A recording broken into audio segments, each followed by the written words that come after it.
Not the greatest day for Sean McVay in terms of the game plan on offense and how rough some of the first down success was and everything else. But this is still a situation where a 36-year-old coach has been in 2 Super Bowls in his first 5 seasons, just won a Super Bowl, has won, I believe, 10 games in 4 of his 5 years, has been to the playoffs pretty much every single year. We're already talking about whether he'd be ready to walk away because of everything he's accomplished and how in demand he would be. But this was not just the all-in moves this offseason. And all-in, we say it as kind of a bucket term, but they've done a great job of the Grant Gaineses and the Ernest Joneses and just all of the kind of smaller guys that they've developed as part of this plan.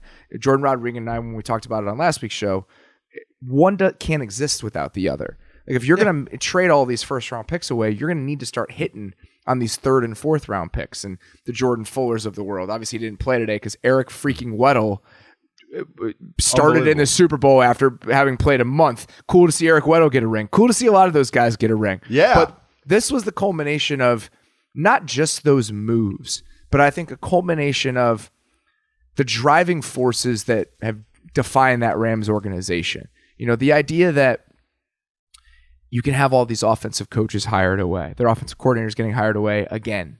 Their defensive coordinator, who coordinated the best defense in football last year, got hired away last offseason. They bring in Raheem Morris. He throws fireballs over the second half of the game in the Super Bowl against Joe Burrow and the Bengals. Their ability to kind of have this ecosystem of production and keeping this thing fresh and keeping this thing going every single year, that's been the most impressive thing to me, is that whatever that is, and it's McVay and it's Les Snead and it's Kevin Demoff and it's just the organization in general. They've become such an incubator for football ideas and about where the league is, and that's why people are trying to steal it. They're not stealing an offensive system. They're stealing whatever a way of life. Yes, and that's what it feels like. And this was the kind of the flourish, the final flourish for that way of life. That's what this felt like tonight. It's like this team has been one of the defining teams in the NFL for the last 5 years. They have done so much to influence the way that other teams play, what other teams look for, and their ability to kind of keep that going over all this time. This was it. Like this is what they were working toward that entire thing. And I think that even if he didn't have the best game today, and when you look at what Sean McVay's resume looks like after his first 5 seasons and what this team has been and how relevant they are, I mean, it has been a resounding success. It's pretty unbelievable.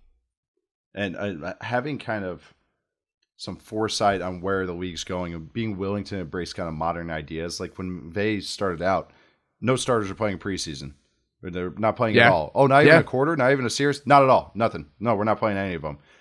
I mean, that was like 4 or 5 years ago, and people were kind of freaking about it still. And then now everyone does it. You might see a guy for one series.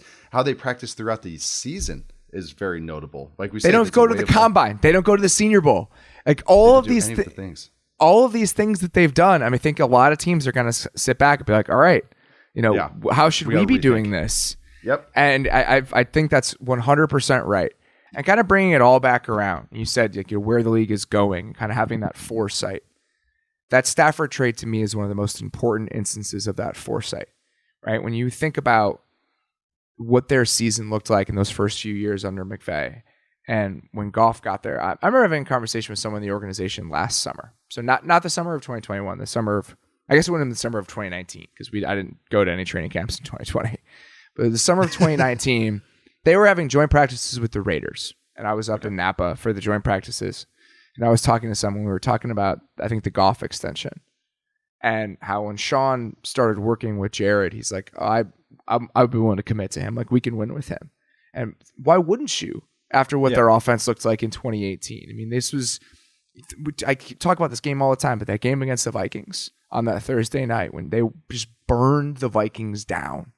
On national TV in prime time. It's just like, this is it, man. This is the truth. Like these guys are going places. And then obviously the Chiefs game happens that year on Monday night. And it made total sense that they would commit to Jared Goff in that moment. But as they hit a wall with that system and as teams started taking things away and they had to put that offense in, the box got too small. Yeah. And as the box got small, I think they understood it. And the willingness to say, we have to have a quarterback who can make that throw to Cooper Kupp, that no-look throw in that moment, that can create something that is beyond what the offense gives him. We need that. That is a necessary part of how we're going to take that next step. They don't win this game without Matthew Stafford or a quarterback of Matthew Stafford's stature. Like that was it. Absolutely like that was the final flourish that they needed. And that understanding and that realization to say, we can't keep going on this path. That's been the most impressive part of this, is that he's seen the next turn, right? He's seen around the corner and around the bend in so many different instances. The foresight to say, I need that Fangio defense. I need my version of that in the building, and going to get Brandon Staley, and then that being the foundation of what the defense looks like this year. Just all of those different little tweaks they've made while having the same bones of the offense throughout it, but just everything else kind of revolving around it and just changing just enough, evolving, right? The DNA is the same, but the evolution of it over the last couple years is what ultimately brought them to this place. Yes. And having, and why you trade for Stafford too, is it's all these moves. We're going to, of course, remember the Super Bowl moments and who stood out when, but it's getting there matters so much. And why you get a Stafford of the world is the Bucs game as well, when he hits the big throw to Kupp. And it's so many throws in that game. I mean, their offense was incredible that day. So many that add up, and it's having the foresight to know what your weaknesses are. Like, it's just like having a lot of reflection. I think one of the worst things you could ever say is why we do it like this, and it's because that's how we've always done it. If that's your answer, that's terrible. It's like no. Let's look at that a little bit. So like, I think their status quo. They're always trying to find how to improve the 1%, how to improve 7%. How to, like Stafford's case, maybe like 15% better than the last move we had. I've mentioned before, like going from below average to above average is sometimes great. Like they're trying to find 1 million of those.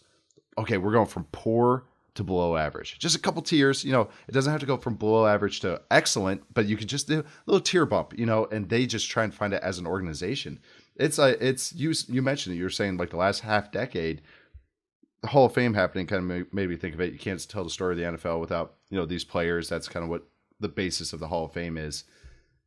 With this McVay offense, it feels like this is like the team that kind of really epitomized this era.